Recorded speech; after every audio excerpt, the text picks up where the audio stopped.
Bonjour à toutes et à tous et bienvenue. Bonjour Lise. Bonjour Philippe, bonjour Émilie. Bonjour. Bonjour Émilie. Bonjour tout le monde. On va attendre que les participants arrivent petit à petit.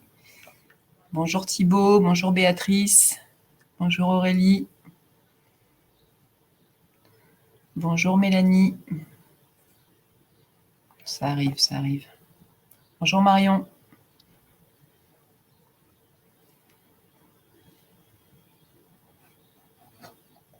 Est-ce que vous m'entendez bien? Oui, me dit Aurélie, c'est bon. Ah, c'est frustrant de ne pas voir les gens. JC dit hello. Oui, Marion, super. Béatrice, On a envie de vous bonjour voir. Thibaut. Qu'est-ce que tu dis Philippe? On a envie de vous voir. Bah oui. Bonjour Sophie. C'est bien, il y a plein de personnes qu'on connaît.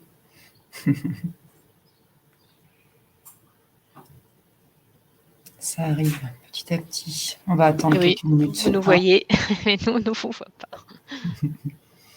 Ah, ils nous voient en petit, hein. On peut se mettre en plus grand. Ah, la chance que vous avez.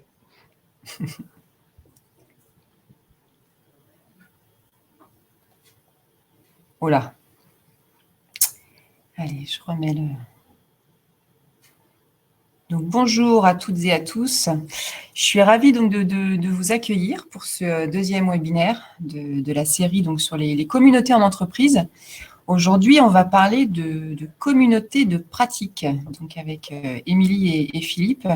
Et on va tâcher de répondre à la question comment impulse-t-elle le changement dans une entreprise?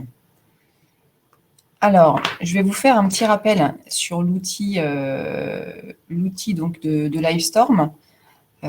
Pour ceux qui ne connaîtraient pas cet outil, vous avez en fait en haut à droite un chat dans lequel vous allez pouvoir nous faire justement un petit coucou. Voilà, vous allez pouvoir à un moment donné, on va faire un petit quiz. Vous allez pouvoir ici vous exprimer et répondre aux questions. Et vous avez aussi un onglet donc à côté questions. Et là, au fil de l'eau, pendant tout le webinaire, vous allez pouvoir poser vos questions à nos deux invités. On a prévu une session de 20 minutes à la fin du webinaire pour y répondre. Donc, et il y a un petit système de vote. Vous pouvez donc rajouter des petits points, des petits bonus sur les questions qui vous paraissent pertinentes et ce seront les questions auxquelles on répondra en priorité. D'accord?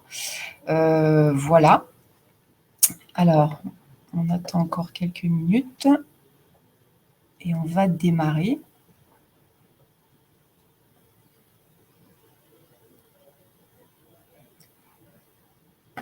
Donc en fait, aujourd'hui, en effet, c'est le deuxième webinaire donc, sur la série des communautés en entreprise. On avait fait un premier webinaire le mois dernier avec Édouard Brezin de Finance Conseil et Clément Duport, donc Société Animaneo, et on parlait des communautés d'innovation.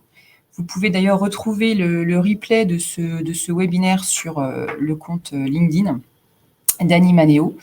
Voilà, si vous avez raté le premier webinaire. Et on fera de même pour celui-là. La semaine prochaine, il y aura un replay qu'on vous diffusera sur les réseaux. Alors, on va démarrer. Je vais tout d'abord me présenter. Donc, je m'appelle Lise Bachelier-Lubin, je suis directrice de projet de transformation digitale donc au sein d'Animaneo. Pour ceux qui ne connaîtraient pas Animaneo, c'est donc un cabinet de conseil qui accompagne les entreprises, alors tout type d'entreprises, des grands comptes, ETI, PME, TPE, voire même start-up, dans des projets de transformation. Nous sommes 21 animistes répartis dans la région ouest. Alors, on a des bureaux notamment sur Nantes et sur Paris. Et notre mission commune, c'est vraiment d'insuffler l'envie de faire autrement ensemble. Alors, insuffler l'envie de se transformer en faisant évoluer notamment les organisations, la culture d'entreprise et aussi l'innovation managériale. Et pourquoi ensemble?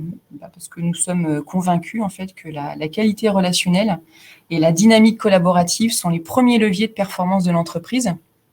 C'est vrai que l'élément primordial pour nous, c'est d'obtenir une adhésion au projet de transformation dans les entreprises et de développer une dynamique collaborative en impliquant et en embarquant tous les collaborateurs. Et c'est pourquoi le thème des communautés nous est cher et qu'on en met en place assez souvent chez nos clients, parce qu'il est évident que c'est un dispositif pour nous qui est une clé, un dispositif clé en fait dans la conduite du changement des entreprises. Donc aujourd'hui, j'ai le grand plaisir d'avoir à mes côtés donc Émilie et Philippe pour ce deuxième webinaire. Et je te passe la main, Émilie, pour te présenter, nous dire quelques mots de toi. Bien, merci Lise. Ravie d'être avec vous aujourd'hui. Donc, Émilie Quignot-Calmet. Donc, moi, je suis responsable formation Transfo Digital aujourd'hui au sein de la Caisse d'épargne Bretagne Pays de Loire. Donc, j'y suis depuis 2003 avec un parcours autour du développement ressources humaines dans un premier temps pendant une dizaine d'années. Donc, tout ce qui était recrutement, gestion de carrière. Ensuite, j'ai évolué vers de la gestion de projet pendant 4-5 ans pour arriver sur la transfo digitale. Et puis, depuis un an, donc je cumule le périmètre de la transfo digitale et de la formation, donc dans la montée en compétences des collaborateurs. Top. Donc, Émilie, tu vas nous parler aujourd'hui de la communauté outils Office 365 et du dispositif d'animation que tu as déployé au sein de la Caisse d'épargne Bretagne Pays de Loire. Bonjour Philippe, à toi. Bonjour Lise.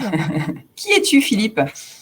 Eh bien, je suis Philippe Bonnet, je suis responsable de la transformation collaborative à Manitou Group.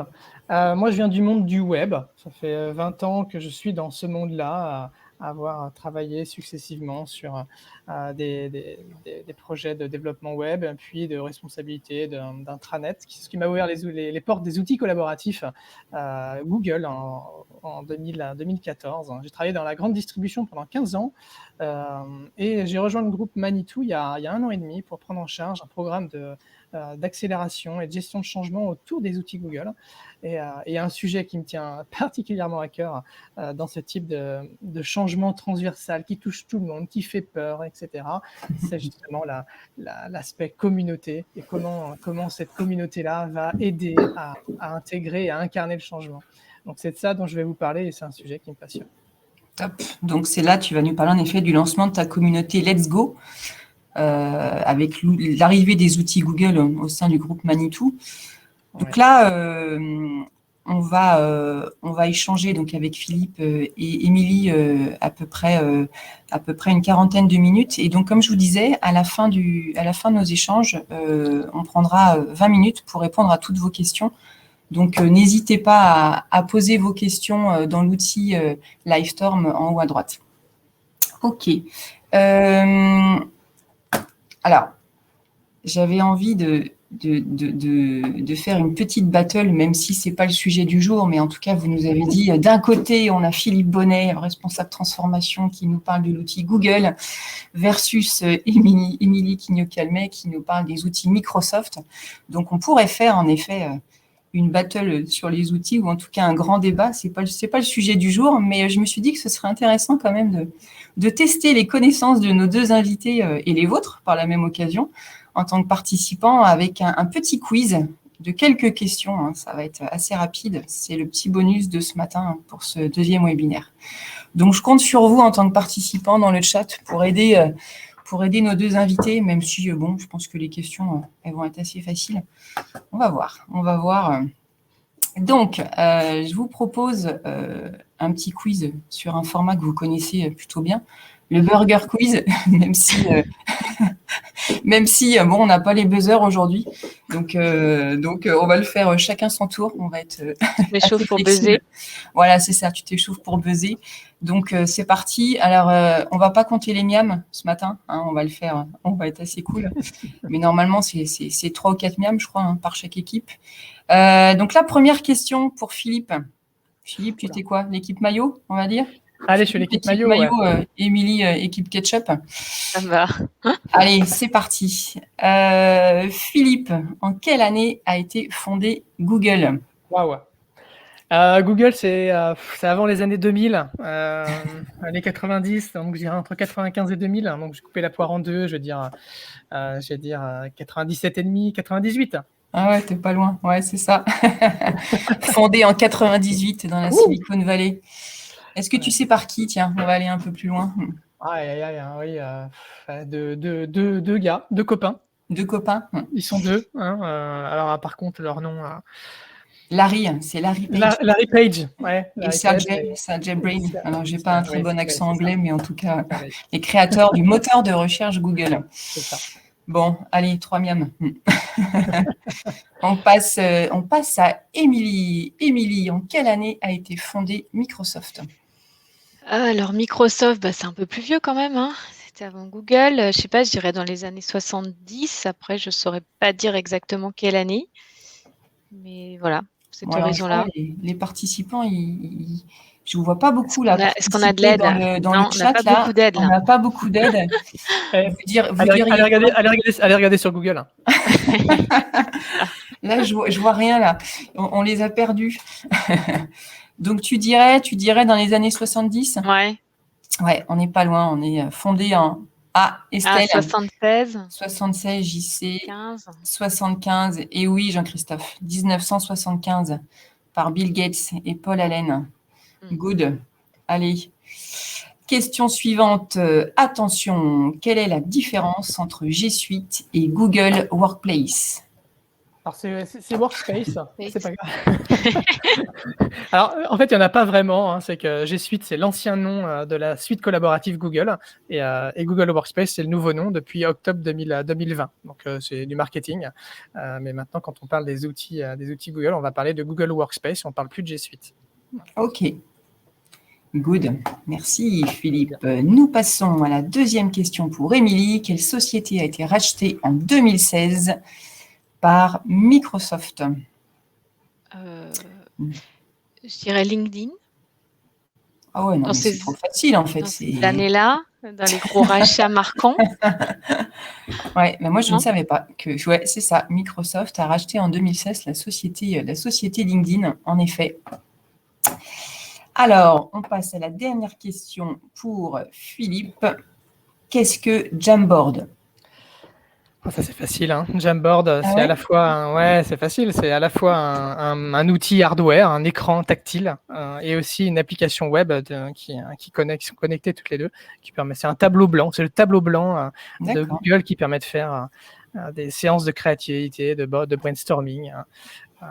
Auquel vous pouvez accéder, j'imagine, si vous avez un compte Google. Très, très, très, très pratique dans le monde de l'entreprise. Ouais, moi, je ne connaissais pas. C'est vrai qu'on connaît beaucoup d'outils de la suite Google, mais celui-là, je ne connaissais pas Jamboard. Good. Eh bien, bien. Et dernière question donc pour Émilie. Quel est le principal concurrent de Microsoft Teams? Alors, il y en a plusieurs. Hein, ouais. Alors, celui dont on a beaucoup parlé pendant cette période, notamment de confinement, où on s'est retrouvés tous devant nos PC à choisir des outils pour pouvoir communiquer dans nos environnements de travail. Je pense qu'il y a Zoom. Hein, effectivement, je vois que la réponse est soufflée, mais Zoom, hein, et notamment à titre perso, je pense que ça fait un gros boom avec des apéros Zoom en début de confinement. Mais c'est vrai que voilà, à titre pro aussi, voilà, c'est des choses qu'on a vu apparaître et qu'on voyait pas avant. Ouais. Merci Thibaut, merci Marion pour la réponse. Philippe, forcément, Philippe, tu vas répondre Google Meet, mais eh bien non, ce n'est pas Google Meet justement. Donc Zoom avec 3 millions d'utilisateurs actifs par jour en 2020, c'est juste énorme. Et c'est vrai que ça a fait un bond pendant cette période de confinement. Bon, top, ça va quand même, vous maîtrisez plutôt bien les environnements Google et Microsoft. C'est plutôt positif. Alors, on va passer maintenant donc aux différents échanges.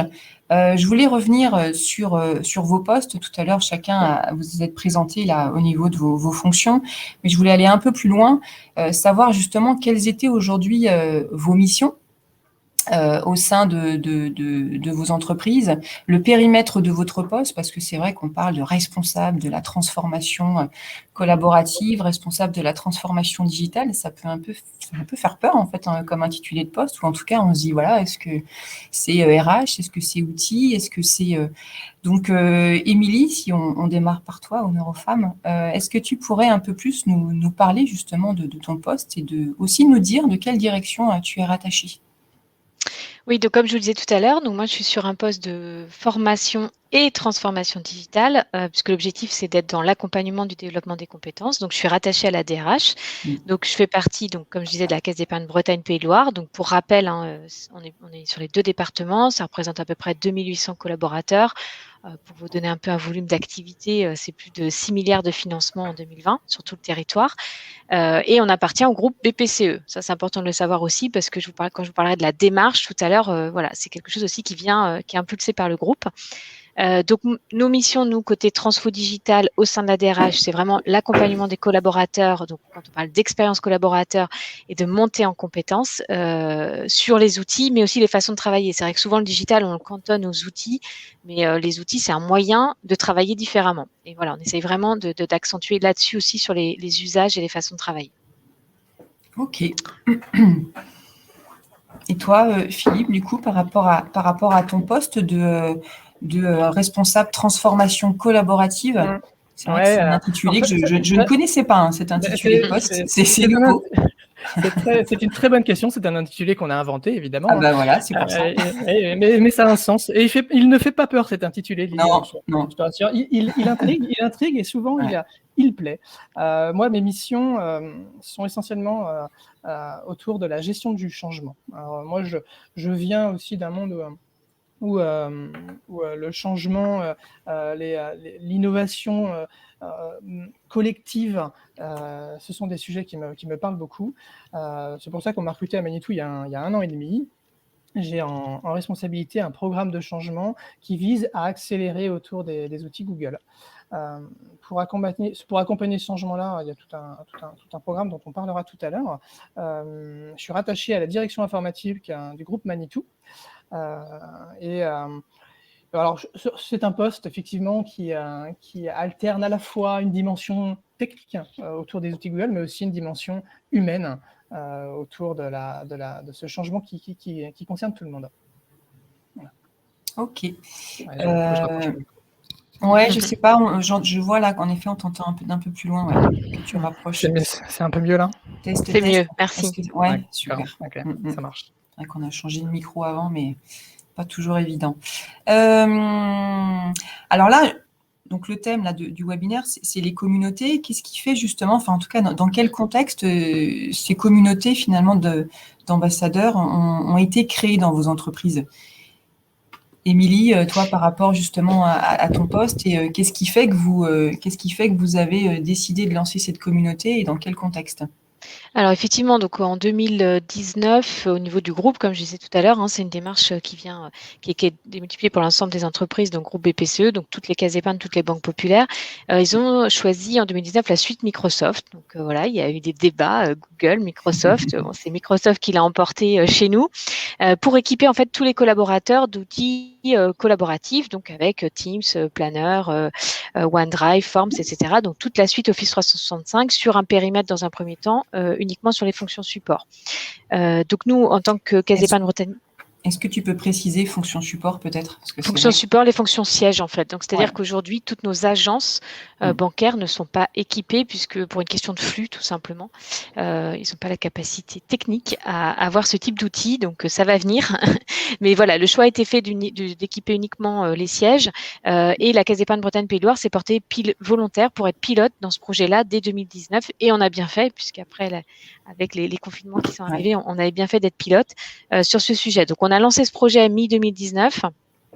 Conduit 2 concerts entre la transfo digitale, donc sur l'accompagnement des collaborateurs, et l'informatique. Philippe, toi, tu es rattaché à l'informatique, mais effectivement, nous, on était rattachés dans une autre direction, mais c'était super important de combiner les deux, puisque le fait qu'il y ait une maîtrise technique, c'est incontournable à la réussite du projet, et on en reparlera peut-être tout à l'heure dans les facteurs clés de succès. Et l'idée, c'était de s'appuyer sur des relais de terrain, parce que je vous l'ai dit, on est 2800 collaborateurs, mais sur le siège, c'est des centaines de collaborateurs, et c'est pas 1 ou 2 personnes qui vont pouvoir mener tout le projet. Donc, c'était super important d'avoir des relais terrain, et d'où la création de cette communauté d'ambassadeurs pour accompagner les quelques 900 collaborateurs qui étaient concernés par ce chantier. D'accord, donc c'est à peu près 900 collaborateurs embarqués sur 2700 collaborateurs au global. Voilà. Ok. Et toi, Philippe, dans quel contexte justement aussi chez Manitou, là, vous avez finalement décidé de faire le choix de la suite de l'outil Google ? Alors, le choix de la suite Google, il naît dans les années 2014-2015 à Manitou par le choix de le remplacement d'une messagerie hétérogène. Manitou, c'est un groupe international qui possède un certain nombre de filiales. Et à un moment donné, eh bien, comme beaucoup d'entreprises, on a besoin d'unifier certains pans de nos systèmes d'information. La messagerie fait partie est l'un de ces pans-là. En 2014, donc le choix de Google de Gmail, tout à fait, pour commencer, se fait.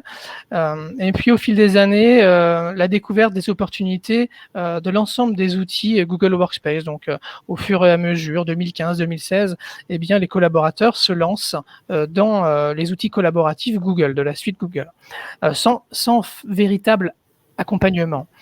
En 2019, le choix se fait avec une ambition très forte de décommissionner les outils Office et donc d'accélérer sur Google. C'est-à-dire que concrètement, un collaborateur Manitou, s'il est éligible, depuis que je suis arrivé, depuis un peu plus d'un an, on lui enlève les outils Microsoft pour lui laisser uniquement les outils Google. Donc vous imaginez à peu près le changement que ça demande à des collaborateurs qui travaillent depuis peut-être 10, 15 ans sur les outils Excel et Word, de passer uniquement à ces outils-là. Donc, pour accompagner ça, au-delà, alors on a mis en place un programme qui s'appelle Let's Go. Let's Go pour aller, on va tous sur Google maintenant, on va y arriver, que je coordonne avec une équipe pluridisciplinaire qui sont des gens de RH, des gens de la com, des gens de l'IT. Donc beaucoup de monde est investi dans ce sujet-là. Pour permettre en fait que le changement s'opère, il faut que chacun l'incarne. Et quand je suis arrivé, la petite histoire que j'aime bien raconter, c'est que l'équipe en place, qui était en train de se constituer, que j'ai rejoint, eh bien, elle voulait mettre en place un forum un petit peu à l'ancienne, avec on pose une question, on peut répondre, mais voilà, une forme de catalogue de questions-réponses pour pouvoir supporter toutes les découvertes, les astuces, les questions qu'on peut avoir sur les outils Google.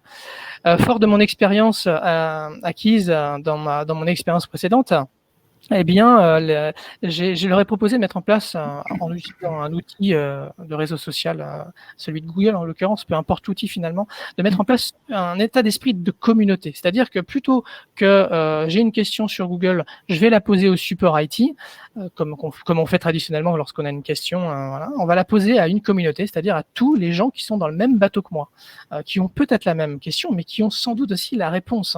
Donc quand je pose aujourd'hui, juin 2021, la question sur mon usage de Google, sur la communauté Google de Manitou Group, j'ai 815 membres qui sont des collaborateurs France, des collaborateurs allemands, anglais, peu importe, de toutes nos filiales. J'ai 815 membres qui peuvent répondre à ma question. Donc la communauté est née du constat d'un changement qui concerne tout le monde et donc de fait de pouvoir bénéficier de l'intelligence de chacun au service du groupe. Et enfin, pour finir, pour répondre à ta question, les communautés, parce qu'il y en a plusieurs, eh bien, existent sous plusieurs aspects. Donc, il y a une communauté autour des outils Google. Donc, elle est potentiellement ouverte à tous les collaborateurs de Manitou. Et on a aussi une communauté d'ambassadeurs locales, exactement sur le même exemple qu'Émilie, pour relayer et pour incarner et promouvoir notre programme dans nos filiales. Ok. Alors justement, tu parlais là de forums, de différents outils. Qu'est-ce qui fait que, je reviens vers toi, Émilie, qu'est-ce qui fait que vous avez décidé finalement à la Caisse d'épargne de lancer le format de la communauté et pas un autre type de démarche ou de processus dans l'entreprise? Alors effectivement, comme disait Philippe, il y a plusieurs sortes de communautés. En fait, nous, la communauté qu'on a, elle est née il y a quelques années, avant même d'avoir ce projet Office 365. Elle est née d'un souhait déjà d'une accélération de la démarche de transfo digital au niveau du groupe et au niveau des caisses. Et elle est partie d'un diagnostic digital, en fait, qu'on a appelé le DigiDiag, pour évaluer la maturité digitale des collaborateurs. Et puis donc évaluer les besoins d'accompagnement et évaluer aussi leur demander la manière dont ils avaient envie d'être accompagnés. Et c'est à ce moment-là que les collaborateurs nous ont dit qu'ils avaient envie d'être accompagnés par des pairs, donc par leurs collègues, parce qu'il y avait une proximité. C'est comme ça qu'est née la communauté des facilitateurs digitaux en 2018 dans un premier temps, donc qui n'était pas lié à un outil en particulier, mais sur le digital de manière globale. Et donc cette communauté-là, elle avait pour objectif d'être vraiment un relais sur le terrain, une force de frappe aussi en termes de com, donc pour nous, parce qu'on, comme je vous disais tout à l'heure, on ne pouvait pas être partout, et puis aussi un capteur terrain des usages, c'est-à-dire que chacun on a des métiers différents dans l'entreprise, donc nos usages, nos besoins ne sont pas les mêmes. Donc comment j'accompagne ces usages différents. Donc il y a eu cette première communauté de facilitateurs digitaux, donc nous à l'échelle de la caisse, c'est une trentaine de personnes, et ensuite c'est cette communauté-là aussi qui a servi de pilier pour la deuxième communauté, entre guillemets, d'ambassadeurs Office 365 que je vais développer un petit peu plus ce matin.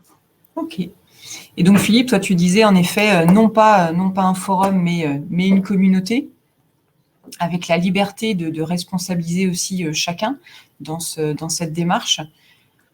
Est-ce que tu peux nous en dire un peu plus là-dessus, sur le pourquoi toi, tu t'es dit, bah voilà, c'est plus une communauté qu'un forum? Alors, tout d'abord, je dirais pas que j'ai insufflé ou créé la notion de communauté à Manitou. Il existait déjà des communautés à Manitou, mais je pense que c'est l'état d'esprit qui va avec, et potentiellement là tous les champs possibles où la notion de communauté va pouvoir s'exprimer. Et le programme Let's Go, comme c'est un programme qui est très visible à Manitou et il est partagé largement et qu'il concerne tout le monde, le fait de mettre en avant ce levier de réussite, parce que une communauté dans un projet comme celui-là, pour moi, je considère que c'est un levier de réussite, eh bien, est très visible et à partir d'aujourd'hui, eh bien, on constate que le fait d'employer le nom de communauté, d'esprit de communauté, eh bien, est repris. Et c'est repris dans un certain nombre de cas d'usage aujourd'hui à Manitou. Et c'est là où je vois que les choses s'accélèrent et que ce qu'on a fait pour le programme Let's Go, eh bien, est repris et dupliqué et il est appelé comme tel. Et c'est ça qui est intéressant, parce que les choses finalement se structurent, se démultiplient. On a une communauté facilitation, on a une communauté agilité, on a des communautés sur des projets qui commencent à émerger, et tout ça, c'est partagé. C'est ça la différence avec avant. C'est qu'avant, on avait sans doute des communautés qui existaient, mais on les voyait pas. Elles n'étaient pas mises sur le devant de la scène. Aujourd'hui, c'est le cas, et ça participe à un esprit d'ouverture et d'acculturation au sein même de l'entreprise qui n'a pas de valeur. Qui n'a pas de valeur, je dirais, qu'il y en a beaucoup, mais qui n'est pas, qui est sans limite et qui est très très riche. Et ça, c'est très très très très intéressant. Alors, entre le moment où on se dit, on décide de lancer une communauté et le moment où on embarque vraiment les gens, il y a un gap. Qu'est-ce qui fait, comment Émilie, vous avez lancé cette communauté au sein de la Caisse d'épargne, et comment vous avez réussi à embarquer ces déjà 800 premiers collaborateurs dans cette communauté? Alors effectivement, comme je disais tout à l'heure, donc il y a une décision d'entreprise. Donc nous, ça a été un sponsoring aussi du directoire, de dire OK, on part sur ce projet, donc de qualifier les différentes étapes. Donc on a commencé par embarquer le comité de direction sur cette suite Office 365 pour montrer ce que ça allait leur permettre de faire. Ensuite, on a monté une équipe d'explorateurs, donc avec les membres du CODIR, mais aussi avec d'autres personnes, donc la communauté des facilitateurs digitaux qui existait déjà, et puis quelques explorateurs à qui on a mis les outils en avant-première pour tester, voir comment ça prenait, quel accompagnement il fallait. Et puis ensuite, on a identifié donc cette communauté des ambassadeurs, comme je disais, donc à partir des facilitateurs digitaux, quelle que soit la population, en fait. Le mot d'ordre, c'est-à-dire il faut que les personnes soient volontaires pour être ambassadeurs, que ce soit des managers ou des non-managers, peu importe, un représentant dans chaque direction ou département d'une certaine taille, pour être au plus près des collaborateurs. Donc, être volontaire, enthousiaste pour mener cette mission, pédagogue, parce que forcément, il y a un travail d'accompagnement des collaborateurs, et puis appétant digital quand même, un minimum. C'est mieux. C'est mieux. Il faut avoir envie d'apprendre, envie de connaître les trucs et astuces, et puis de pouvoir et d'être en capacité de répondre, même si on ne demande pas à un ambassadeur d'être un geek, de tout savoir. C'est pour ça qu'on a des supports techniques qui sont là aussi pour répondre à nos questions quand on n'a pas la réponse. Mais en tout cas, il faut avoir envie de découvrir et de se mettre à jour. Donc, une fois qu'on avait identifié cette population-là, on a fait un kick-off pour embarquer tous les ambassadeurs, leur redonner le sens du projet, ce qu'on attendait d'eux, leur rôle. On a aussi travaillé sur cette journée de kick-off à la construction du plan d'adoption des usages, comment on allait faire dans chaque direction pour mener à bien les actions et le déploiement de cette suite. Et puis, on les a formés aussi en avant-première, bien avant les autres, pour qu'ils aient un petit coup d'avance pour pouvoir justement accompagner les autres. Donc voilà, donc vraiment une première phase de test, de test du dispositif, d'embarquement des ambassadeurs avant d'être dans des actions plus concrètes vis-à-vis de tous les collaborateurs concernés. À la différence de Philippe, je crois que de ton côté, en fait, on est plus sur quelque part un nouvel outil qui est proposé aux collaborateurs. On est moins sur une rupture ou un changement total en fait d'outil. Tout à fait. Donc, c'est d'un côté, c'est moins engageant parce qu'il n'y a pas cette rupture-là où d'un coup on bascule et on peut mettre un peu les gens devant le fait accompli. Mais d'un autre côté, c'est une difficulté aussi de ne pas être sur une rupture parce que ce n'est qu'un outil de plus. Donc, la personne qui n'a pas du tout envie d'utiliser ces nouveaux outils peut continuer à travailler comme avant. Donc, il y a un vrai enjeu d'adhésion, en fait, d'emporter l'adhésion des collaborateurs pour qu'ils aillent de plus en plus vers ces outils-là, quoi. Pour arrêter de s'envoyer trop de mails, de s'envoyer des pièces jointes, etc. Mais vraiment gagner du temps et collaborer davantage avec cette suite et notamment Teams. Et ça, c'est pas ce qu'il y a de plus facile. Tout à fait. Et comme tu le disais, finalement, l'adoption des usages, elle est importante et d'aller sonder un peu les usages en interne dans les différentes directions métiers, parce que je suppose que tu vas adapter les outils, ou en tout cas en interne, en fonction justement de ces usages. Oui, si tu fais de la gestion de projet tout le temps, tu vas avoir peut-être plus d'appétence pour utiliser Planner ou Teams parce que tu es souvent en co-construction et puis tu es sur une équipe transverse, donc tu vas avoir besoin de regrouper dans cette équipe des gens dans différentes directions. Si tu travailles uniquement dans ta direction avec tes collègues, en quoi tu as besoin de Teams? Qu'est-ce que ça change par rapport à ce que tu as déjà aujourd'hui, quoi. Donc les enjeux et la conduite du changement n'est pas la même selon effectivement ton métier. Et toi, Philippe, là, comment ça s'est passé? Vous avez eu aussi un sponsoring assez fort de la part alors c'est pas le directoire, mais en tout cas de la direction chez vous, chez Manitou, pour pouvoir lancer ce dispositif, ce programme Let's Go? Alors, pour le programme Let's Go dans son ensemble et tout ce qu'il implique, oui, on a des sponsors, on a des sponsors DSI, des sponsors ex-com et des sponsors qui sont notamment des dirigeants de nos filiales. Pour revenir sur l'aspect communauté, ça fait partie des choses qu'on a lancées. Alors, on avait déjà identifié dès le départ qu'il fallait une communauté ambassadeur. Ça, c'était primordial pour relayer les messages localement. Quant à la communauté des collaborateurs, ça n'avait pas été identifié dans un premier temps. Donc ça, c'est quelque chose qu'on a découvert au fur et à mesure en le lançant, et c'était effectivement une réussite parce que ça rassure les gens. Ils ont un endroit dans le système d'information où ils peuvent retrouver tout un tas d'informations, que ce soit des informations qu'on relaie sur la formation qu'on propose pour les accompagner, que ce soit des astuces, des nouveautés, de la veille, etc. Donc ça, c'est véritablement devenu un outil incontournable de notre programme autour de Google, qui a démarré en 2020, mais qui va continuer sur un certain nombre d'années parce qu'il amène plein d'opportunités au niveau de la digital workplace et de la transformation digitale. On a aussi des collaborateurs de Manitou qui arrivent tous les jours. D'ailleurs, j'en profite pour dire qu'on embauche beaucoup à Manitou. Donc, si vous avez petit message, vous avez envie de changer, n'hésitez pas à aller voir nos offres d'emploi.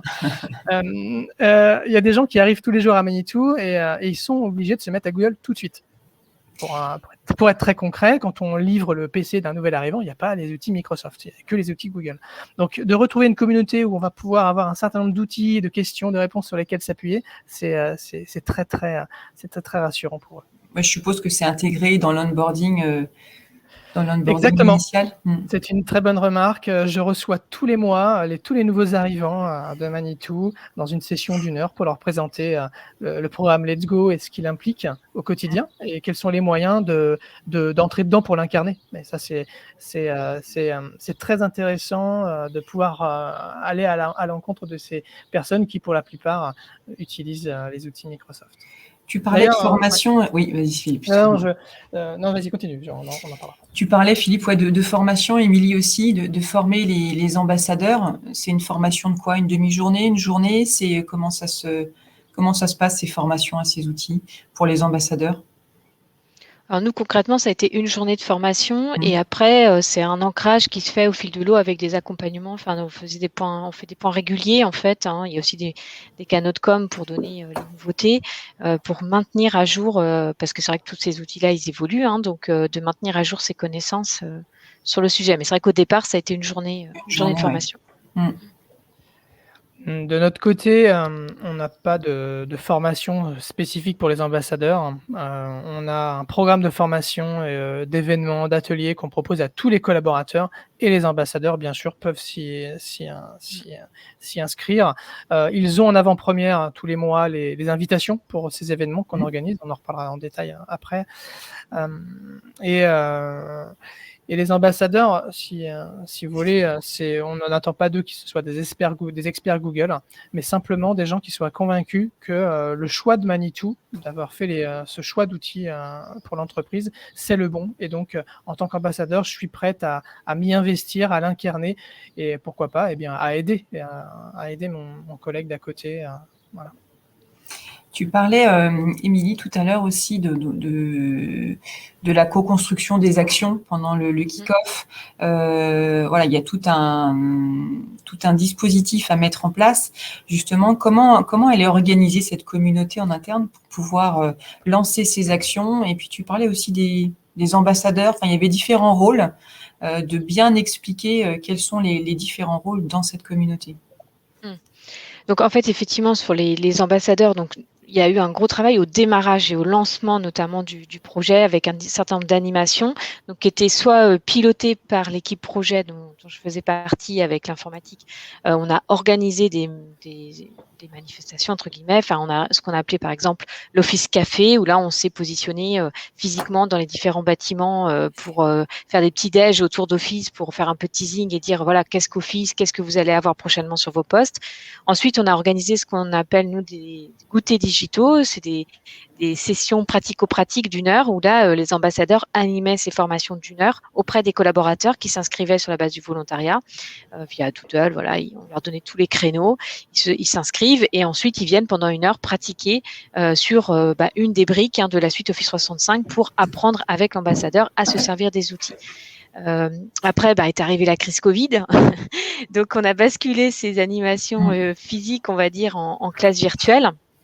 Avec différents groupes de niveau ou par usage ou par outil et qu'on propose et voilà donc qu'on propose toujours d'ailleurs donc en distanciel avec un programme qui est communiqué, les collaborateurs s'inscrivent et comme Philippe le disait, nous aussi les ambassadeurs. Alors aujourd'hui c'est plus la personne qui est chargée de projet de transformation digitale qui anime ces classes virtuelles auxquelles les ambassadeurs sont bien évidemment ont la possibilité de s'inscrire pour maintenir leurs connaissances, quoi.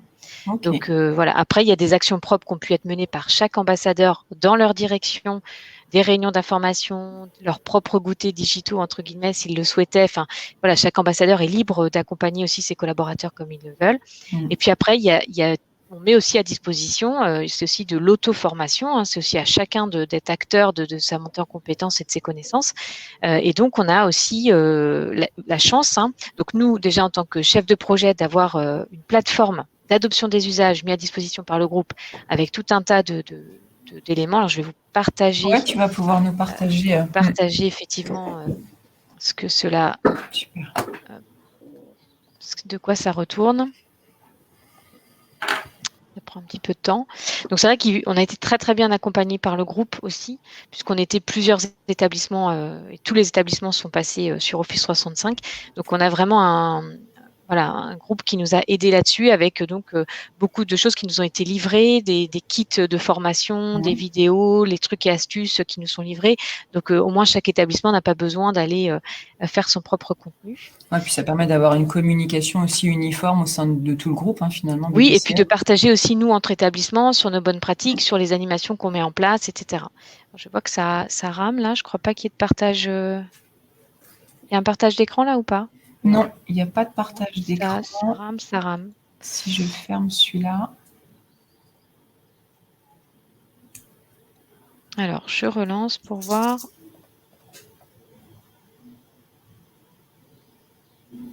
Bon, écoutez, on va passer à autre chose sinon, en attendant que ça se connecte.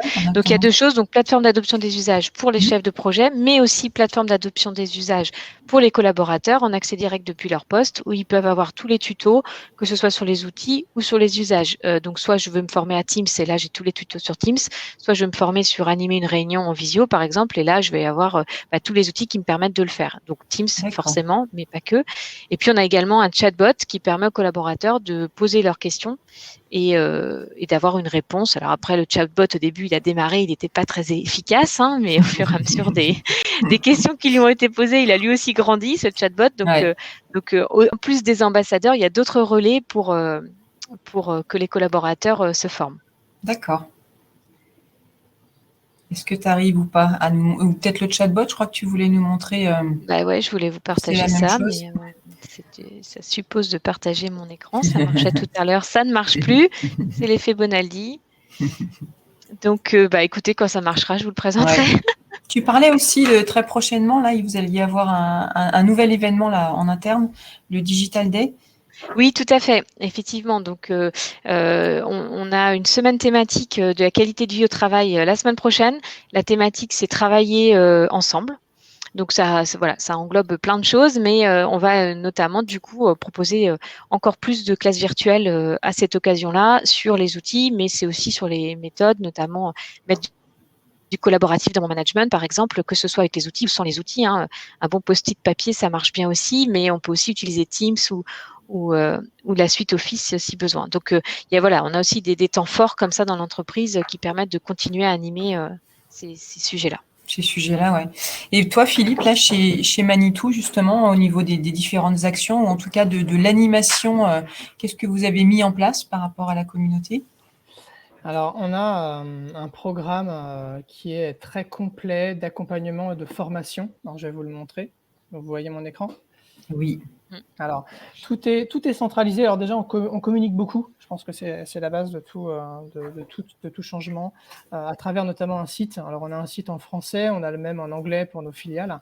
À travers ce site-là, concrètement, on propose tous les mois un programme d'accompagnement.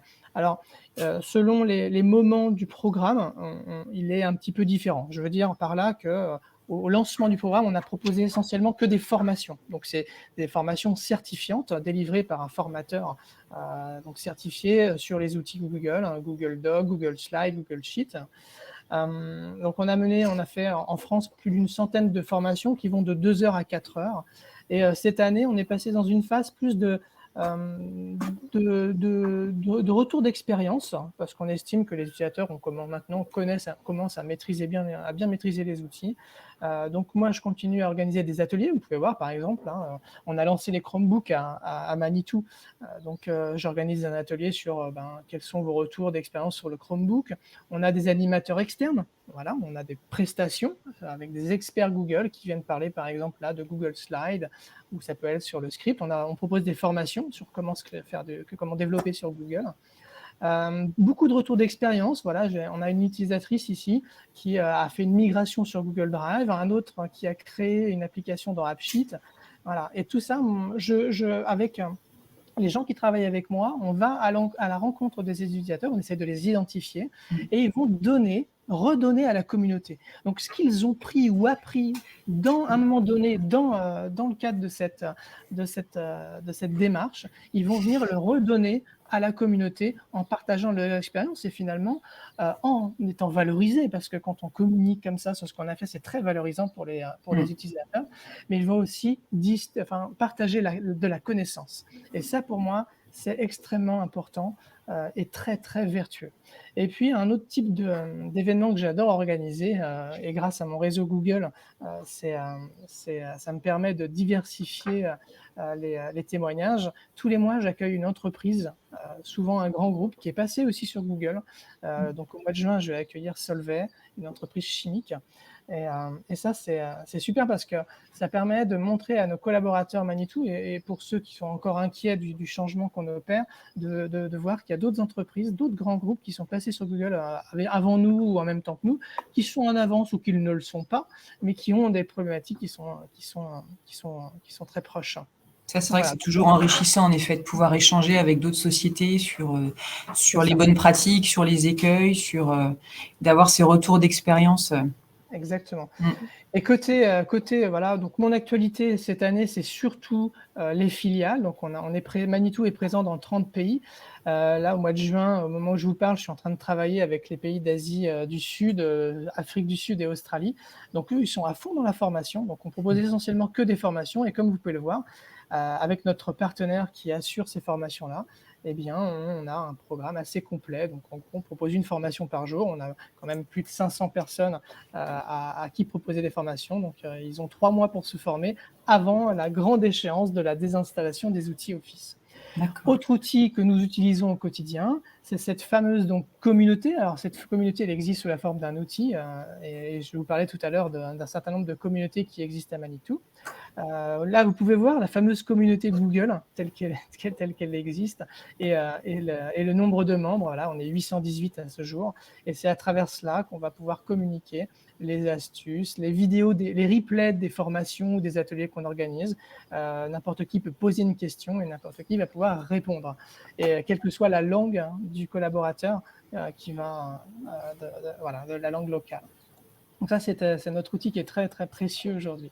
Et enfin, ce que je voulais vous montrer, parce que, et ça, c'est très important pour moi, la notion d'incarner le changement. Il y a que les utilisateurs, je trouve, qui parlent le mieux de ce qu'il se passe vraiment sur le terrain. Et je voulais vous partager une vidéo d'un témoignage d'ambassadeurs, en l'occurrence, et d'utilisateurs Manitou sur les outils Google.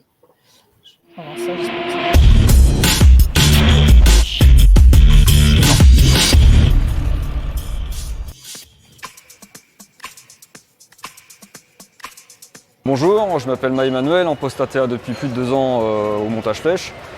J'ai donc été lancé directement dans l'univers Google. J'ai très peu utilisé Microsoft. Ce qui m'a plu dans ces applications, c'est que Google a veillé d'emblée à faire en sorte que ces applications soient collaboratives. Et le fait de pouvoir travailler en même temps sur un même fichier m'a donné envie d'exploiter ce système. Je suis ambassadeur depuis le début du projet, parce que le workspace de Google, ce sont des applications qui me passionnent, où je m'y retrouve vraiment, alors autant faire profiter. Donc je suis ambassadeur pour aider et conseiller mes collaborateurs, leur proposer des choses pour améliorer leur méthode de travail.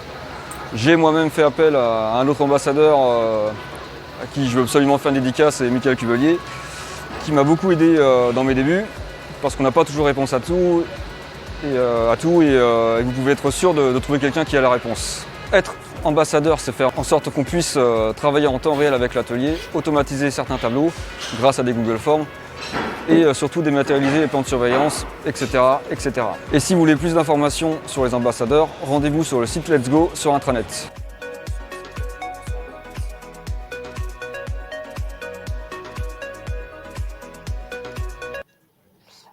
Voilà, donc un exemple de témoignage de collaborateurs. Top. Tu en avais un deuxième, non? Je ne sais plus ce que tu... Ouais, j'en avais un deuxième, effectivement. Je vais vous le partager aussi parce que là, on a vu un petit peu sur le terrain, donc vous avez vu l'intérieur de Manitou. Je vais vous partager quelqu'un maintenant qui est plus côté bureau, comme on dit, avec le même état d'esprit.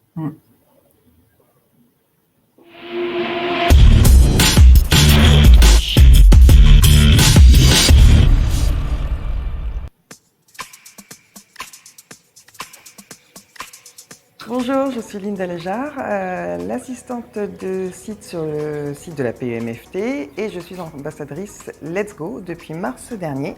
Pourquoi j'ai décidé d'être ambassadrice? Parce que j'aime apprendre des nouvelles choses, j'apprécie énormément les challenges, donc du coup une nouvelle expérience pour moi. Être ambassadrice, en quoi ça consiste? Ça consiste à être disponible justement pour toutes les questions sur Google Suite, d'éviter aux collaborateurs de passer 1 heure ou 2 à se prendre la tête sur un fichier alors que quelqu'un a la réponse. Donc voilà, ça permet un gain de temps et ça permet de moins s'énerver. En tant qu'ambassadrice, j'ai l'occasion de découvrir plein de petites astuces sur Google qui me permettent justement de gagner du temps sur Google Suite et de faire découvrir également aux autres collaborateurs des tips pour des astuces rapides. Enfin, je ne sais pas répondre à toutes les questions, donc je fais appel à la communauté, notamment Philippe Bonnet ou Yasmina et d'autres personnes. En tout cas, si vous avez besoin de quoi que ce soit, je suis à votre disposition et je répondrai à vos questions dans la mesure du possible.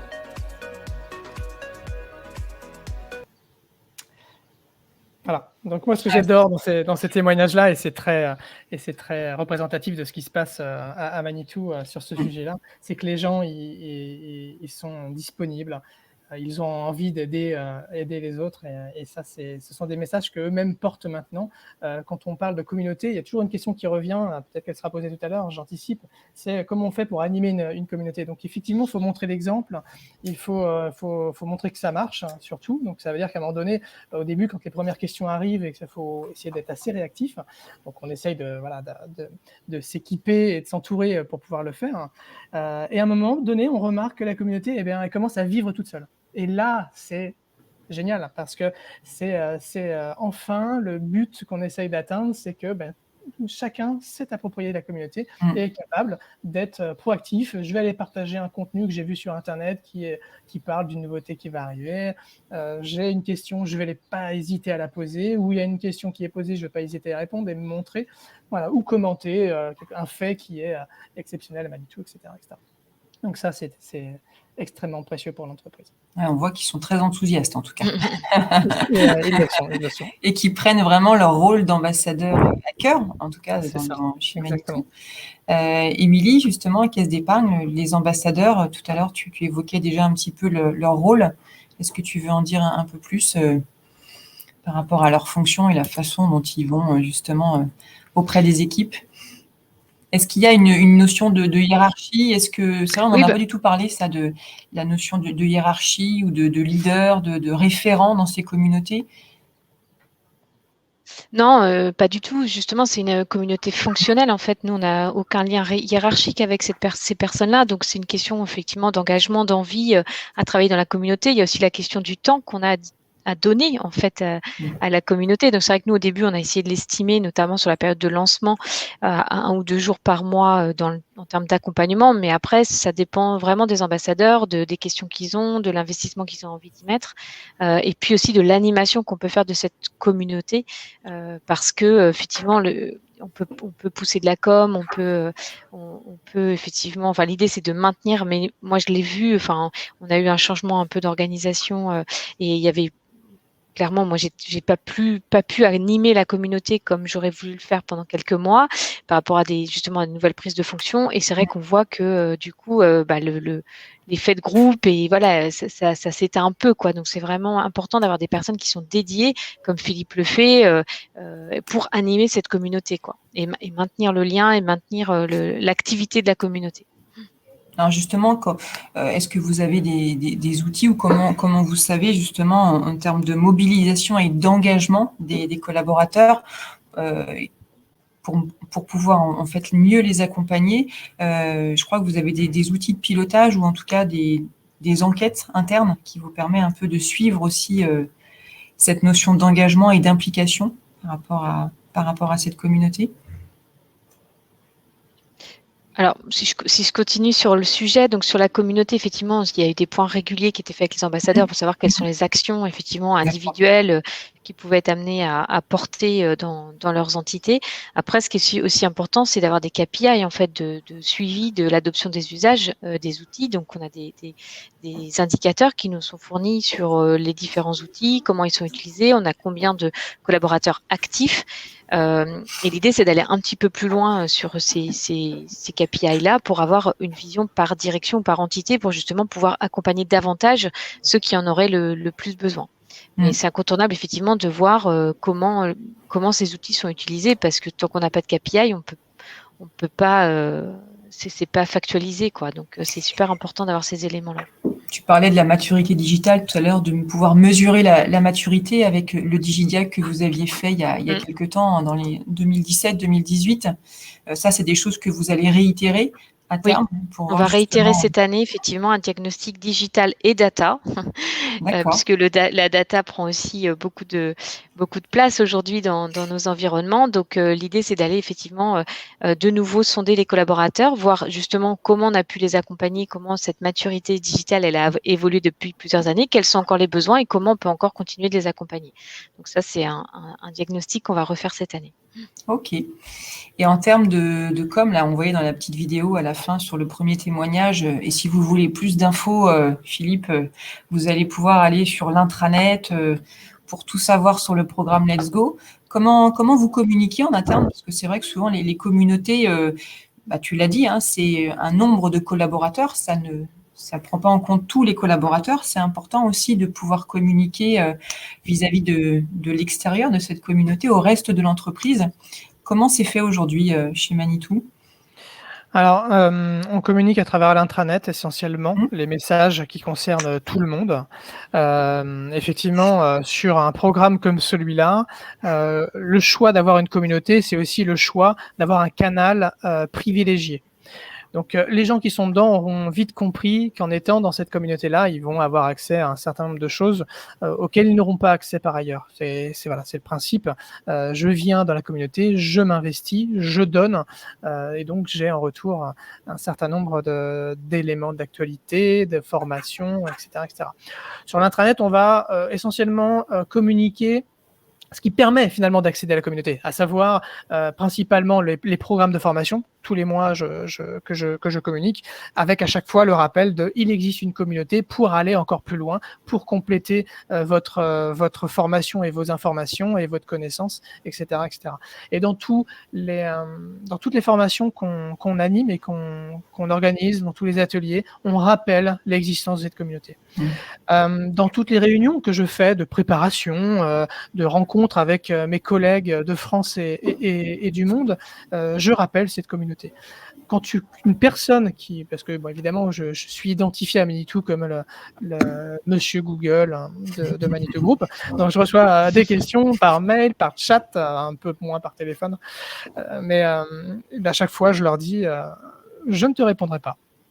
Je t'invite à rejoindre la communauté, à poser ta question à la communauté parce qu'il y a quelqu'un qui a sans doute la même question que toi, et je m'engage néanmoins à ce qu'on puisse te répondre. Voilà, donc ça, les gens me connaissent comme ça, ils savent que je leur répondrai pas, et donc j'ai de moins en moins de questions malheureusement. c'est la communauté qui en bénéficie, et je suis convaincu que la réponse apportée, elle va bénéficier à d'autres.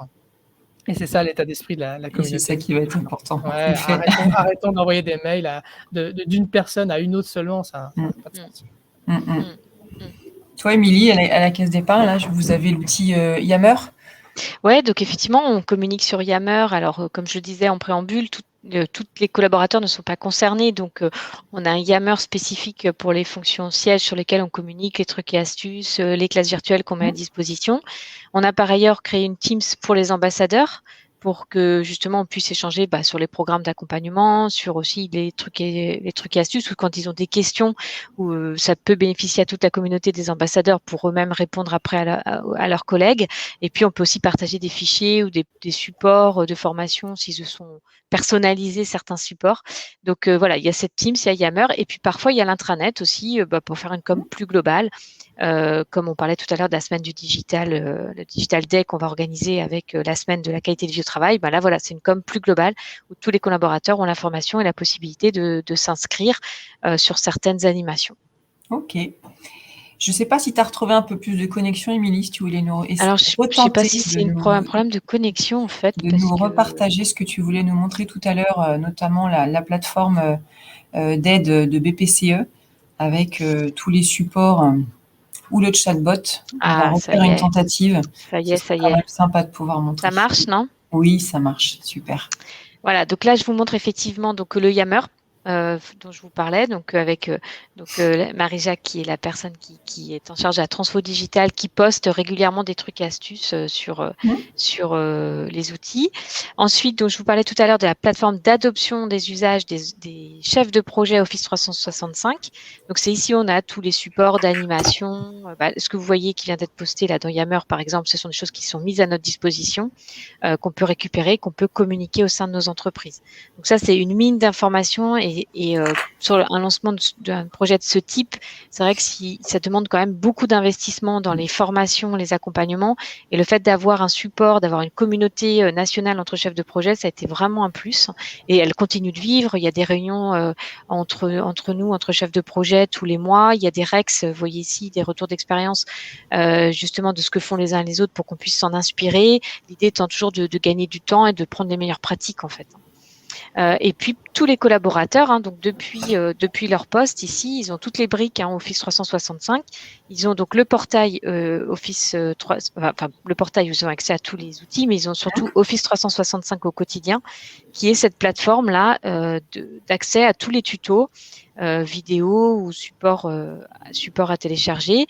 Donc, soit mes premiers pas quand j'arrive effectivement dans l'entreprise, je ne connais pas Office 365, comment je fais pour découvrir cette suite d'outils. Et puis, une clé d'entrée aussi par les usages. Voilà, est-ce que je veux faire une réunion, je veux communiquer, je veux collaborer, gérer un projet, ou par les outils, je veux découvrir Teams, la Visio, OneDrive, SharePoint, OneNote, Planner, etc. Et donc, à chaque fois, si je clique, effectivement, je vais avoir l'ensemble des supports qui sont mis à mes dispositions, et sachant que c'est des supports dynamiques. Donc, c'est une super base d'informations. Et si en plus de ça, je n'ai pas d'infos, je peux toujours aller effectivement voir le chatbot Office 365 où je peux poser ma question. C'est le OK. OK, voilà. OK, d'accord. Oui, donc là, c'est en live, on pose la question et automatiquement… Voilà, il va aller chercher la réponse. Alors, la plupart du temps, il renvoie vers cette plateforme avec le tuto qui va bien par rapport à la question. On est d'accord que ça, ce sont des outils qui ont été développés par le groupe BPCE? Tout à fait. D'accord. Donc, c'est en interne, quoi. Ça a été fait en interne et partagé à l'ensemble des caisses d'épargne. Et des banques populaires. Ouais, OK. Très bien.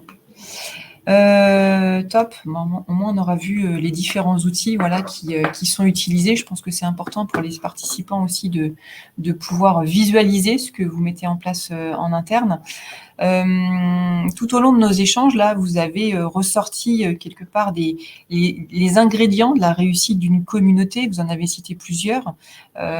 Si j'en recite 3, vous l'avez dit tout à l'heure, ce qui va être essentiel pour faire que ce soit un succès, c'est vraiment d'avoir une personne dédiée par le projet de transformation, ou en tout cas le lancement et l'animation de cette communauté, et d'être entouré par les différents métiers, que ce soit la communication, la direction RH, la DSI pour l'aspect technique, vraiment pour porter le changement dans l'ensemble de l'entreprise. J'ai entendu la notion de transversalité.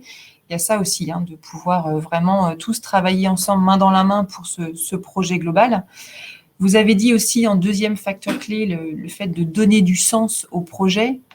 Vous l'avez évoqué tout à l'heure, notamment lors des embarquements, des réunions de kick-off, c'est de pouvoir présenter une vision commune et de le décliner finalement en actions opérationnelles qui vont être portées par les ambassadeurs. Et puis le troisième point que j'ai pu noter, c'est aussi d'avoir un sponsoring de la direction, sponsoring fort, voilà, pour pouvoir appuyer les 2 programmes que vous avez cités. Est-ce que Philippe, toi, tu vois d'autres facteurs clés de succès à citer par rapport à la réussite de la communauté ou du lancement? Non, mais je pense que l'aspect sponsoring et le fait d'avoir quelqu'un dédié, c'est essentiel, et pouvoir l'incarner. En fait, ce qui est le plus important, je pense, c'est que chacun, à un moment donné, se sente investi par ce changement-là. Et on va se donner les moyens en fait d'arriver à ça, parce que le changement, on n'y arrivera jamais si le collaborateur qui est dans son bureau et qui va le subir, ce changement-là, eh bien ne se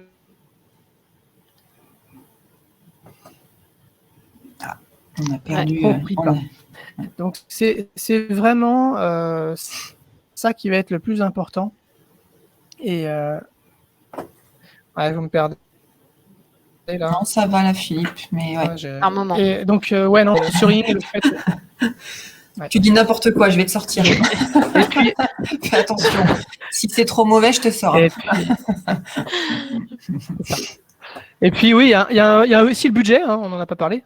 C'est vrai que pour accompagner des programmes aussi importants que passer à Google une entreprise, décommissionner Microsoft Office, ça peut être bien d'avoir un peu de budget pour pouvoir animer cette démarche, former les gens, etc. Donc ça fait aussi partie, évidemment, des leviers de succès d'un programme comme ça. Yes. Émilie, tu verrais quoi, toi, comme autre facteur clé de succès par rapport à la communauté? On parlait tout à l'heure de la maîtrise technique aussi. C'est quand même important quand on lance ce type de projet. Alors surtout que nous, il y a le choix. Il y a le choix entre guillemets de l'utiliser ou pas. Donc si les premières fois que je me connecte à Teams ou sur un des outils de la suite, ça fonctionne pas, forcément, ça donne pas envie d'y revenir. Hein. Donc je pense que ça c'est important. Et puis on parlait de sponsoring. Donc certes, faut que ça vienne du haut effectivement et qu'il y a une volonté forte d'aller sur ce type d'outils. Mais il faut pas négliger, je pense, l'embarquement de la ligne managériale intermédiaire et le manager de proximité parce que c'est lui qui va aussi impulser le changement vis-à-vis de son équipe et qui va effectivement, si lui-même il utilise un certain nombre d'outils, si lui-même il crée une Teams, si lui-même il met beaucoup de choses dans cette Teams et qu'il communique via Teams, si je prends que cet outil-là, ça va forcément embarquer davantage les collaborateurs. Et l'ambassadeur, il aura beau faire ce qu'il veut, si le manager il change pas aussi sa façon de faire, ça va être compliqué. Donc voilà, on a parlé aussi tout à l'heure des KPI. Je pense que c'est important de pouvoir piloter effectivement comment les usages et l'activité sur ces outils. Mais c'est vrai que le sponsoring, l'embarquement des managers et l'animation, on en a parlé, c'est primordial. Primordial, ouais. Alors là, on parle des facteurs clés de succès, mais je suppose qu'il y a aussi des écueils à ces communautés. Qu'est-ce qui pourrait, selon vous, aujourd'hui, être amélioré pour que la communauté puisse vivre pleinement au sein de votre entreprise? Philippe, je crois qu'on avait parlé ensemble de la notion de deuil, de la courbe du deuil. Est-ce que tu peux en parler un peu? Je trouvais ça super intéressant. Ouais, je vais essayer. Si ça marche pas, on laissera parler Émilie le temps que je me reconnecte avec l'autre réseau. Oui. Vous me dites si c'est pas bien. Ouais, dans un changement comme ça, on doit faire face à des freins, à des remontées de collaborateurs qui ne se sentent pas à l'aise et pour lesquels ça va être difficile de changer et d'abandonner ce qu'ils ont connu jusque-là. Le principe d'une gestion de changement, c'est souvent, c'est ce qu'on dit, c'est d'oublier tout ce qu'on a connu pour pouvoir repartir avec une expérience évidemment, mais avec la conviction que il n'y a pas de raison que ce qu'on va commencer, ce qui va être nouveau, va être moins bien. Donc ce qu'on essaie de faire passer, c'est justement de mettre en évidence, et à travers les témoignages concrets que j'essaie d'animer tous les mois, j'essaie de montrer que c'est possible, j'essaie de montrer aussi surtout qu'on y gagne. C'est pas simplement qu'on propose l'équivalent, c'est qu'on propose mieux et plus efficace, plus collaboratif et qui porte les valeurs de l'entreprise, en tout cas, de notre plan stratégique qu'on s'est fixé. Nos enjeux principaux à Manitou pour les années à venir sont la data et l'innovation. Et pour soutenir la productivité de Manitou et aller d'aller vers les objectifs qu'on s'est fixés autour de la data et l'innovation, on est obligé de s'équiper d'outils qui sont efficaces, d'outils collaboratifs. On doit travailler ensemble, on doit travailler à l'international, etc., etc. Donc le choix de ces outils Google, il doit être démontré. C'est pas toujours facile parce qu'on nous challenge beaucoup sur la notion de sécurité. On parle de Google quand même. Hein. Google, c'est à la fois le bon, mais c'est aussi le méchant. Et chacun a ses convictions personnelles, souvent, que Google, c'est quand même une grosse boîte. Donc, est-ce qu'on va aller confier nos données à Google? Donc ça, c'est une question qui revient très très souvent et à laquelle on doit faire face, sur laquelle on doit rassurer. Et c'est un de nos freins principaux. Et pour revenir enfin sur la communauté, les écueils de la communauté sont qu'elle s'essouffle. Pour moi, en tout cas, à mon avis, c'est ma plus grosse peur, c'est que la communauté retombe, parce qu'on sait très bien, et pour ceux d'entre vous là autour qui sont là aujourd'hui, eh bien, si vous connaissez un peu tout ce qui tourne autour de la gestion de changement, c'est que si on continue pas de l'animer dans la durée, eh bien, les habitudes vont revenir. Et quand je parle par habitude, ça va être déjà, pour ceux qui ont encore un peu les outils Office, ça va être de se remettre aux outils Office. Pour ceux qui ne l'ont pas, ça va être de se plaindre, de se dire, je veux retrouver mes outils Office. Donc, il faut continuer à animer ce changement-là.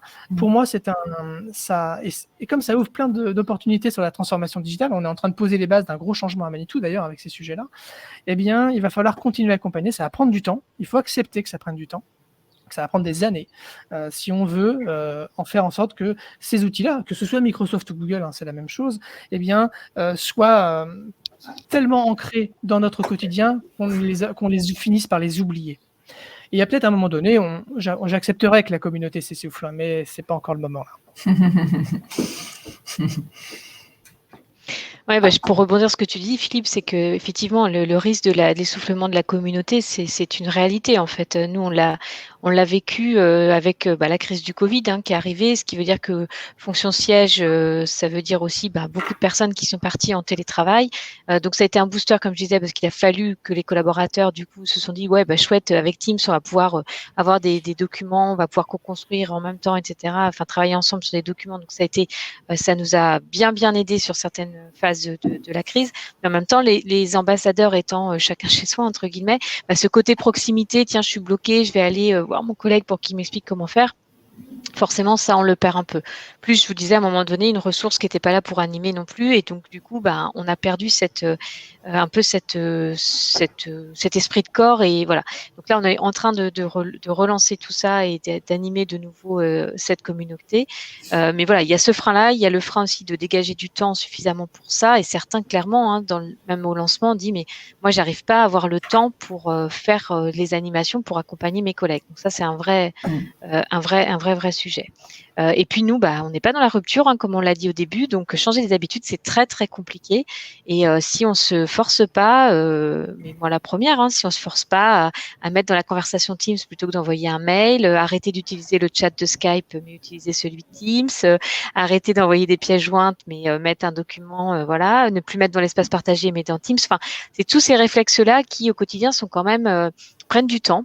Et on peut vite, en cas de charge d'activité un peu importante, on peut vite se retrouver avec ces anciens réflexes en disant bon, c'est plus facile que je mette une pièce jointe dans mon mail et puis tout le monde aura l'info. Parce qu'il faut aussi, pour nous, la difficulté, c'est que c'est un canal encore supplémentaire d'échange. Oui. Et le retour qu'on a, c'est dire mais attendez, j'en ai partout. J'ai des mails, j'ai Teams, j'ai Yammer, je sais plus où j'ai vu l'info. Donc c'est pour ça qu'il faut aussi travailler sur quel canal pour quel type d'information. Le mail, c'est peut-être plus pour ce qui est officiel. Le Teams, c'est plus pour les échanges qu'on doit historiser, les échanges d'équipe. Donc, il y a des règles de bon fonctionnement aussi à mettre en place. Et c'est ça qui est difficile, c'est que on a trop d'infos partout et comment on fait trop d'infos, trop d'outils, C'est vrai qu'on est un peu noyé dans cette multitude d'informations. Et s'il m'arrive des fois, j'ai un message, je ne sais plus sur quelle plateforme, sur quel outil, je dois aller voir. Je fais une recherche dans le téléphone ou sur l'ordinateur, mais ça devient problématique en effet. Dernier point. On a retrouvé notre cher Philippe. J'avais oublié de cliquer sur le bouton participer. Dernière petite question, là je vois l'heure avancée, midi 15. Quelle valeur, si on doit terminer là-dessus, quelle valeur apporte finalement une communauté comme celle-ci au sein de Manitou dans l'entreprise? Parce que là on a parlé de l'outil, on a parlé de différentes choses, mais ce qui va être important, c'est quelle valeur on en retire. C'est l'engagement individuel au service du collectif, c'est le partage de la connaissance, c'est la valorisation de chacun. Voilà, ça met en évidence un certain nombre de sachants dont on n'aurait pas eu connaissance sinon. Voilà, c'est ça que la communauté, pour moi, au sens large, c'est pas propre à cette communauté-là, va porter. Et c'est un état d'esprit qui peut influencer la culture d'entreprise demain pour s'ouvrir des portes sur d'autres manières de faire. Et c'est ce qu'on essaye d'insuffler à travers notre nouveau programme stratégique Manitou, qui est tout à fait accessible sur Internet. L'un des piliers de ce programme, c'est justement le One United Team, comme on dit chez Manitou, c'est-à-dire ce sentiment d'appartenance à un groupe et pour se sentir appartenir à un groupe, il faut s'y investir, il faut y participer. Et à travers le petit exemple d'une communauté, on montre et on illustre tout à fait cet état d'esprit-là. Je participe, je partage au service du collectif. Et pour moi, c'est la plus grande valeur portée par les communautés. Ouais, ça valorise finalement énormément les collaborateurs dans l'entreprise. Il y a cette notion de confiance aussi, parce que c'est vrai que souvent, on n'ose pas forcément se mettre en avant ou communiquer sur les réseaux sociaux parce qu'on ne se sent pas légitime. Là, de ce que j'entends, il y a aucune gêne. On est vraiment sur un climat de partage et d'échange. Émilie, au sein de la Caisse d'épargne, c'est pareil, on est beaucoup sur du partage, de la transversalité. Oui, voilà, c'est vraiment, pour moi, le plus, c'est la transversalité parce que sinon, chacun, on travaille dans son entité, dans sa direction, mais on ne connaît pas forcément les métiers, les directions des autres. Et le fait de créer une communauté avec des gens qui viennent de toutes les directions, ça fait beaucoup de partage, de transversalité. On se crée un réseau aussi interne, et ça, c'est super important. Ça permet aussi d'être un révélateur de talent. Enfin, il en parlait aussi, Philippe, mais c'est-à-dire qu'on met en situation des gens sur des activités qu'ils n'ont peut-être pas l'habitude de faire, d'être dans l'animation d'une formation, l'animation d'une réunion, d'une visio, d'aider ses collègues. Enfin, tout ça, ça développe des compétences et ça met en valeur les collaborateurs. Ça participe aussi de la marque employeur, de la modernité de l'entreprise, de se dire que voilà, on peut avoir des communautés auto-apprenantes. On n'est pas obligé de toujours faire appel à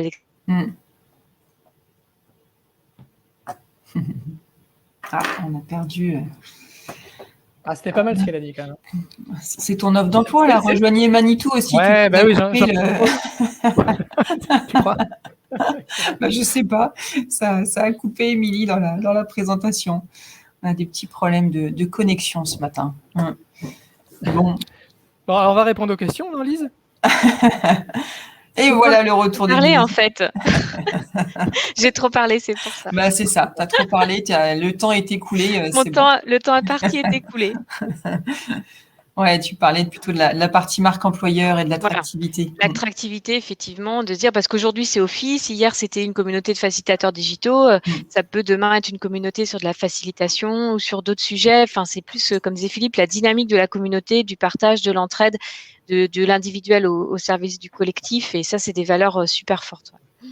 Et de l'engagement, ça crée de l'engagement dans le projet de l'entreprise, dans le plan strat, effectivement, mais aussi dans les projets. Super. Bon, bah, merci en tout cas à vous deux pour ces échanges très, très riches sur les communautés de pratique. On a 2 questions, je vois.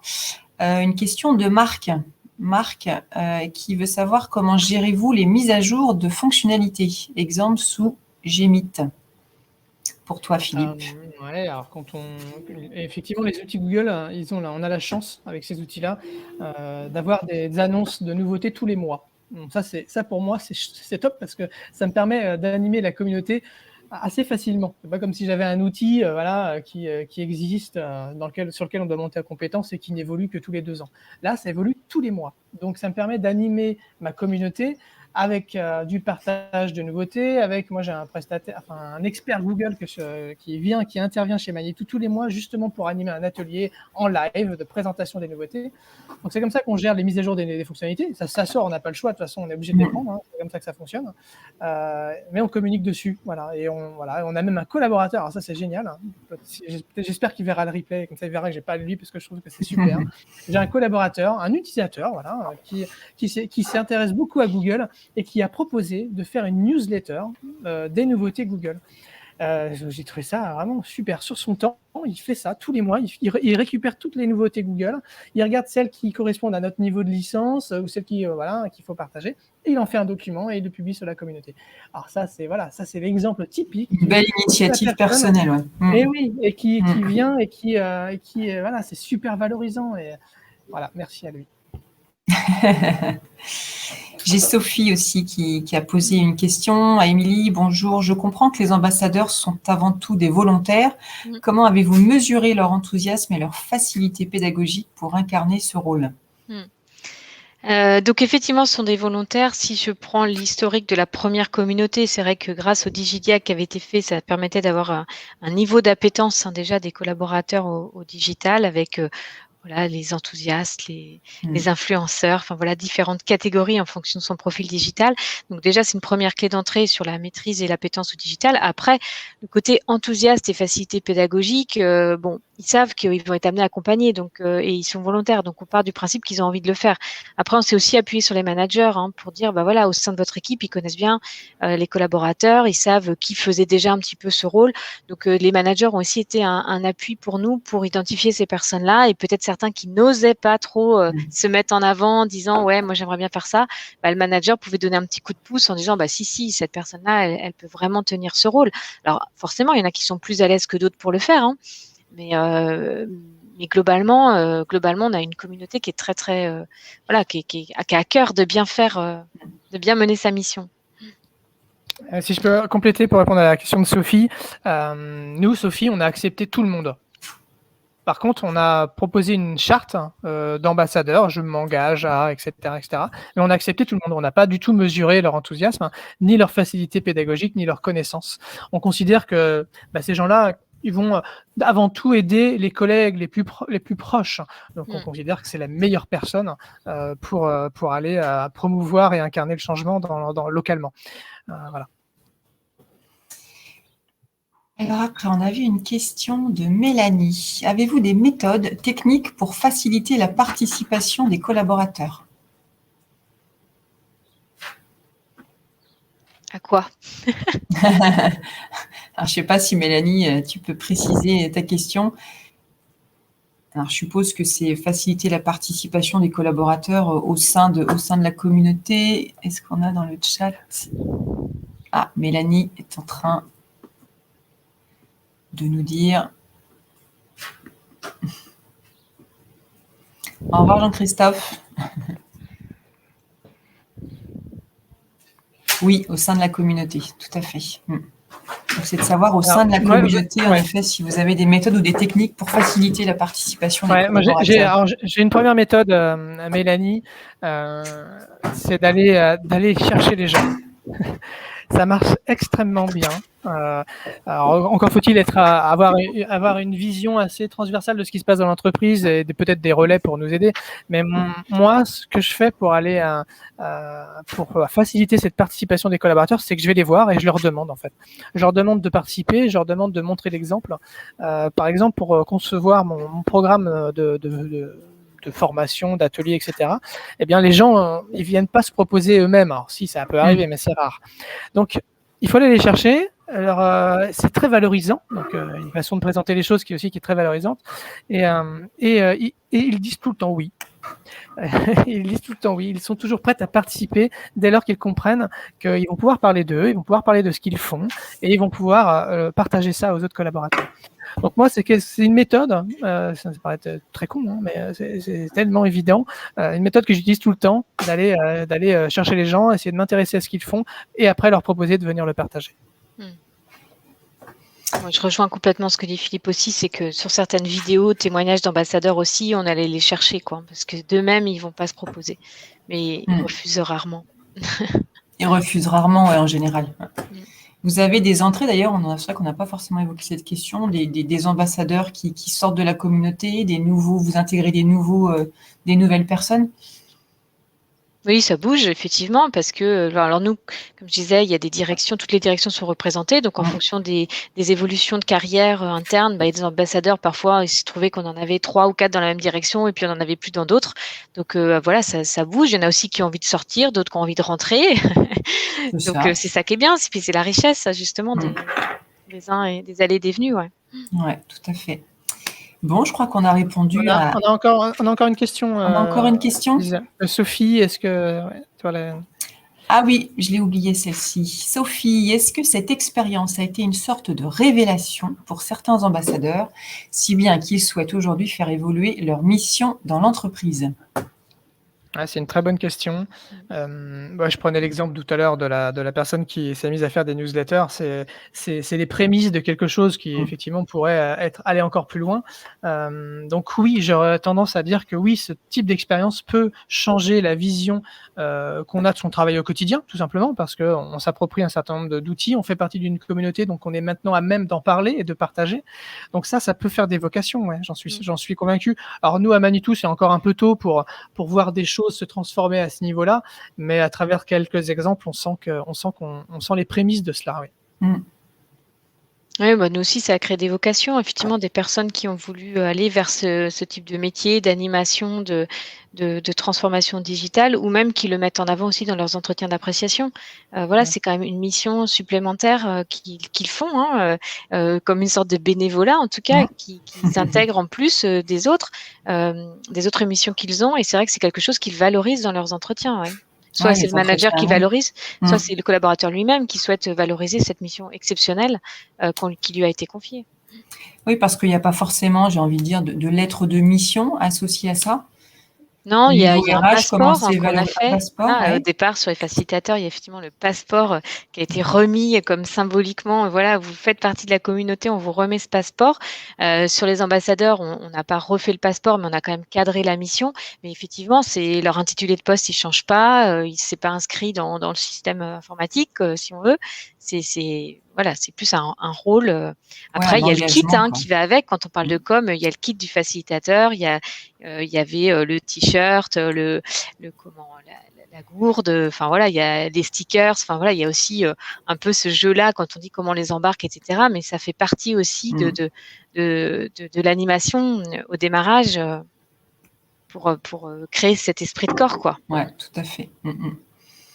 Ils ont aussi des petites choses comme ça, Philippe. Google, là, je suppose qu'il doit y avoir des petits widgets ou des petites choses qu'ils ont quand on est membre de la communauté. Non. Non. Non, même pas. Non, alors ça c'est intéressant. On remarque, ça me donne une idée de voilà. cette question-là. Non, alors la réponse c'est non, on n'a pas. Voilà, ils ont accès à un certain nombre de choses, effectivement. Alors, par contre, on n'en a pas parlé jusqu'à maintenant, mais en ce qui me concerne, moi je suis arrivé 15 jours avant, à Manitou, 15 jours avant le confinement, et donc tout ce dont on parle là, la naissance d'une communauté, l'animation d'une communauté, la formation, et après, si je vais sur le programme global, tout ça, c'est que fait à distance. Mais oui. Donc, toutes les formations sont à distance, voilà. Donc on est dans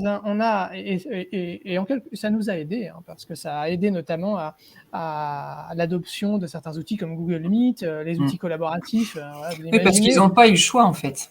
Voilà, ils n'ont pas eu le choix. Donc ça a facilité quand même le rôle de l'ambassadeur, mais aussi ça a favorisé l'essor de la communauté, parce qu'on a tous été obligés de se mettre dans le bain beaucoup plus rapidement que prévu. Donc beaucoup de choses digitales, mais rien de physique. Donc les widgets, non, ça va. Les widgets ou ce que tu appelles les petits cadeaux, ça n'existe pas, non. Les petits cadeaux, non, ça n'a pas. Bon, super. En tout cas, un grand merci à vous deux, Émilie et Philippe, pour ces retours d'expérience sur les communautés de pratique. Un grand merci à tous les participants qui nous ont suivis aujourd'hui. Moi, je vous donne rendez-vous pour un prochain webinaire sur un autre sujet des communautés. Là, on parlera surtout des communautés de managers. Ça se passera normalement le 6 juillet à la même heure, 11h midi. Et je serai accompagnée donc de la directrice de communication Emmanuelle Bravard-Saraz et Edwige Florella, la solution manager donc de la DSI du groupe Les Mousquetaires. Voilà. Et si tout est OK pour tout le monde, je vois, merci à tous les trois pour ce moment très enrichissant et très agréable. Nous aussi, je crois qu'on a passé un bon moment. Clairement, en tout cas, Lise. Ça a été un plaisir de préparer ce webinaire. Merci Émilie, merci Lise. Et merci à tous pour vos questions. À toutes et à tous, une très belle journée et à très bientôt. Au revoir tout le monde. Au revoir. Au revoir.